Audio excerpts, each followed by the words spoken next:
রান্না করব তার জন্য নিয়েছি কয় ইঞ্চি আদা, একটা টমেটো, অর্ধেক পেঁয়াজ আর পোস্ত আর কাজু, এই দিয়ে পার্শে মাছ রান্না করব। পেস্ট করে নিচ্ছি, কিন্তু এটা গোটা না, আবার পেস্ট করব। পেস্ট করে দেখতে পাচ্ছেন নিজে পার্শে মাছ রান্না করব। আপনারা তো অনেক রকমভাবে খেয়েছেন, আমরাও খেয়েছি অনেক রকমভাবে। আজকে এইরকমভাবে রান্না করছি পার্শে মাছটা। এই তেল গরম হয়ে গেছে, এতে দেবো শুকনো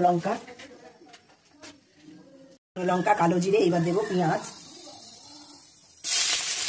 দিয়ে দিলাম।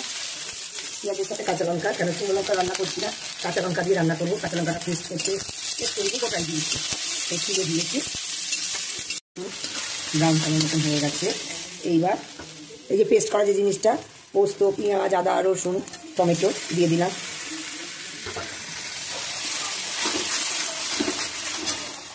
দিচ্ছি হলুদ,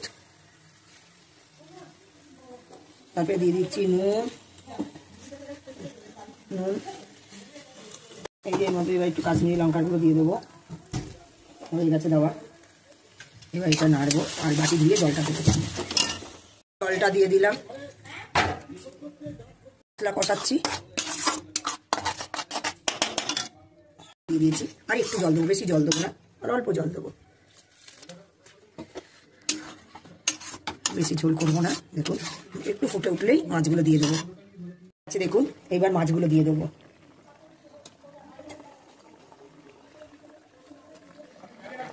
রান্না হয়ে গেছে, দেখুন পার্শে মাছ পোস্ত দিয়ে রান্না করেছি, ঠিক এরকম। আপনারা যদি কেউ এভাবে রান্না করে কেউ খেয়ে থাকেন, তারা কমেন্ট করে জানাবেন। আর যদি না খান, এভাবে রান্না করবেন, ভালোই লাগবে। আজকে এই পর্যন্ত, টাটা।